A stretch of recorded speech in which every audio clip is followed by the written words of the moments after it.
ബീഹാറിന് ശേഷം സമഗ്രമായ വോട്ടർ പട്ടികയുടെ പരിഷ്കാരത്തിലേക്ക് കേരളം കടന്നതോടുകൂടി ഇനി അത് അവസാനിക്കാൻ, ആ പ്രക്രിയ അവസാനിക്കാൻ ദിവസങ്ങൾ മാത്രം ബാക്കി നിൽക്കെ കേരളത്തിൽ നിന്നും വോട്ടർ പട്ടികയിൽ നിന്നും പുറത്താകുന്നവർ 25 ലക്ഷത്തിലധികം പേരാണ് എന്നുള്ളതാണ് ഏറ്റവും പ്രധാനപ്പെട്ട വാർത്ത.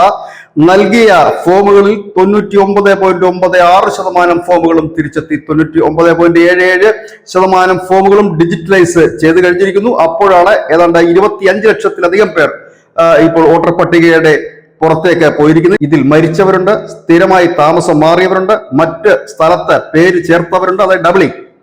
മറ്റു കാരണങ്ങളാൽ ഉൾപ്പെടുത്താൻ കഴിയാത്തവർ, അതായത് ഡോക്യുമെന്റ് ഇല്ലാത്തവര്, ഇല്ലെങ്കിൽ വരാത്തവർ, അങ്ങനെയുള്ളവരുണ്ട്. അങ്ങനെക്കാരുടെ വോട്ടർ പട്ടിക ഇപ്പോൾ ഉടൻ പ്രസിദ്ധീകരിക്കും. അതിനുശേഷം ഇതിൽ പരാതി ഉണ്ടെങ്കിൽ രേഖകൾ സഹിതം ഹാജരായി കഴിഞ്ഞാൽ ഈ വോട്ടർ പട്ടികയിൽ ഉൾപ്പെടുത്തുമെന്ന് മുഖ്യ തെരഞ്ഞെടുപ്പ് കമ്മീഷൻ ഓഫീസർ രത്തൻ ഖേൽക്കർ അറിയിച്ചിരിക്കുന്നു. ഇതിന്റെ ഈ കണക്കിൽ ഒരു വ്യക്തത ഇല്ല എന്നും കാലാവധി നീട്ടണമെന്നും ഒക്കെയാണ് ഇപ്പോഴും പ്രതിപക്ഷ പാർട്ടികൾ പറയുന്നത്. ഏതായാലും അതിന്റെ വർക്കുമായി മുമ്പോട്ട് പോവുകയാണ്. ഡിസംബർ 15 വരെയുള്ള കണക്കനുസരിച്ച് 6,44,547 പേർ മരിച്ചവരാണ്. അതായത് പരേതാത്മാക്കളായിരുന്നു ഇതുവരെ ഈ വോട്ടേഴ്സ് ലിസ്റ്റിൽ ഉണ്ടായിരുന്നതും പലയിടത്തും വോട്ട് ചെയ്തതും. ഇനി ആ ചടങ്ങും ആചാരവും ഉണ്ടാകില്ല. 7,11,958 പേരെ ഇതുവരെ കണ്ടെത്താൻ സാധിച്ചിട്ടില്ല. ഒരുപക്ഷെ അവർ ഇതര സംസ്ഥാനത്തു നിന്ന് വന്ന് ഈ പേരിൽ ലിസ്റ്റിലൊക്കെ കയറിക്കൂടിയവരായിരിക്കും. ഇപ്പോൾ എല്ലായിടത്തും പിടുത്തം നടക്കുന്നുണ്ടെന്ന് അറിഞ്ഞ് മുങ്ങിയവരാകാം, അല്ലെങ്കിൽ അവരെവിടെയെന്ന് അറിയില്ല. അപ്പൊ അങ്ങനെയുള്ളവർ 7,11,000 പേരുണ്ട്. ഒപ്പം തന്നെ താമസം മാറിപ്പോയവർ, അതായത് ഒരു സ്ഥലത്ത് നിന്നും മറ്റൊരു സ്ഥലത്തേക്ക് താമസം മാറിപ്പോയവർ 8,19,346 പേർ. ഒന്നിൽ കൂടുതൽ പേരുള്ളത്, അതായത് ഡബിളിംഗ് ഉള്ളവർ 1,31,530 പേർ. മറ്റുള്ളവർ, അതായത് ഈ ഫോമുകൾ തിരിച്ച് വരാത്തത് അടക്കമുള്ളവർ 1,93,631 പേരുണ്ട്.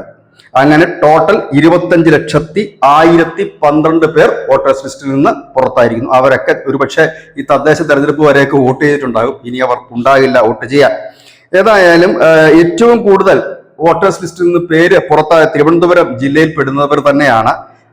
4,36,857 പേരാണ് തിരുവനന്തപുരം ജില്ലയിൽ നിന്ന് വോട്ടേഴ്സ് ലിസ്റ്റിൽ നിന്ന് പുറത്തായിരിക്കുന്നത്.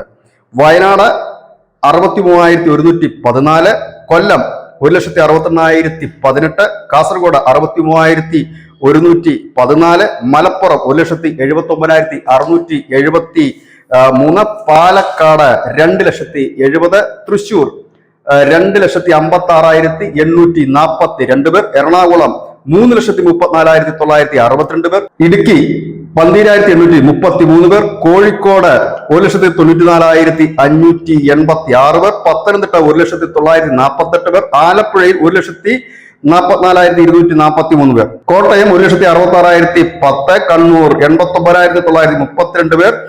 ഇത്രയും പേരാണ് വിവിധ ജില്ലകളിൽ നിന്ന് പുറത്തായിരിക്കുന്നത്. അതായത് ടോട്ടൽ ഉണ്ടായിരുന്ന വോട്ടർ പട്ടികയിൽ നിന്ന് 10% പേർ പുറത്തായിരിക്കുന്നു. ഇവർ മരിച്ചവരിലാണ്. മരിച്ചവരുടെ പേര് ഈ വോട്ടേഴ്സ് ലിസ്റ്റിൽ ഉണ്ടായിരുന്നു.